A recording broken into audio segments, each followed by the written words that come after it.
completed by Moses in the wilderness of Sinai in 1513 BCE. Born in 1593 BCE, Moses was a prophet, leader, judge, historian, and mediator. He wrote the first 5 books of the Bible called the Pentateuch, as well as Job, Psalm 90, and possibly Psalm 91. The name Genesis means origin or birth. The book explains the origin of the universe and how God prepared the earth for people to live on it. The account also describes the origin of the Israelites and their growth in Egypt until the death of Joseph in 1657 BCE. Genesis has 50 chapters. Chapters 1 and 2 outline how God, in 6 periods called days, prepared the earth for humans and then created the first man and woman, Adam and Eve. They were to fill the earth and subdue it, and they had the prospect of everlasting life. In chapter 3, Eve is tempted by a serpent to disobey God. Adam joins her in disobedience, bringing sin and death into the human family.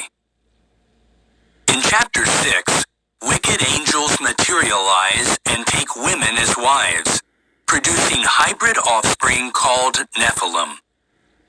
Wickedness abounds, and God decides to put an end to all flesh by means of a great flood.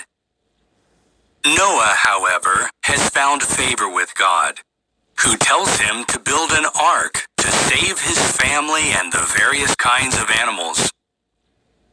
In chapters 10 and 11, we read that after the flood, people start to build a city with a great tower, thus defying God's purpose for humans to fill the earth. But God confuses their language, scattering them. Chapters 11 to 25 focus on Abraham, a man of faith.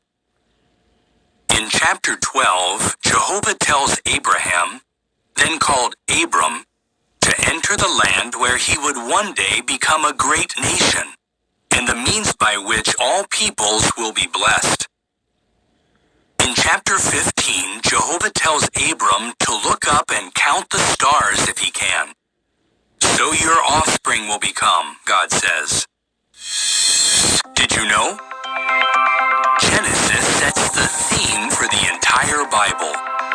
The vindication of Jehovah's right to rule and the fulfillment of his purpose for the earth and mankind by means of his kingdom in the hands of a future offspring. This offspring and his work were first foretold at Genesis 3:15. The book of Revelation shows how that offspring crushes the original serpent, Satan, and brings the promised blessings to all obedient mankind.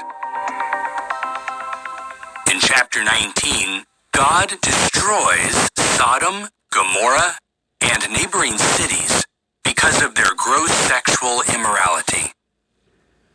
In chapter 22, Jehovah tells Abraham to sacrifice his son, Isaac. But when Abraham attempts to do so, Jehovah stops him and reaffirms his earlier promises concerning Abraham's future offspring. Chapters 24 to 50 focus largely on Isaac, his twin sons Jacob and Esau, and Jacob's son Joseph. Isaac blesses Jacob, who then goes to distant Padan Aram. There, by means of Leah, Rachel, and their 2 maidservants, Jacob fathers many children, including 11 sons. Jacob then returns to Canaan, where God changes his name to Israel, and where Rachel gives birth to Jacob's 12th son. Chapters 37 to 41 tell how Jacob's 17-year-old son Joseph is sold by his brothers and becomes a slave to Potiphar, a court official of Pharaoh. Potiphar's wife later tries to seduce Joseph, but fails. She She accuses him of sexual assault, and he is imprisoned. When Joseph is 30 years old and still a prisoner, he interprets Pharaoh's dreams with the help of God's Spirit. As a result, Joseph is set free and appointed Prime Minister of Egypt. In chapters 42 to 47, Joseph is reunited with his family, who settle in Egypt as alien residents. Chapter 49 contains Jacob's deathbed prophecy about his sons. Judah's family line will produce the promised offspring, that is, Shiloh, the one to whom the obedience of the peoples will belong.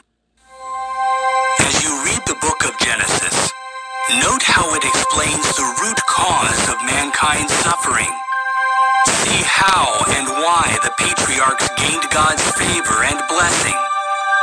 And read how Jehovah's promises to those men of faith point forward to Jesus Christ, the King of God's kingdom.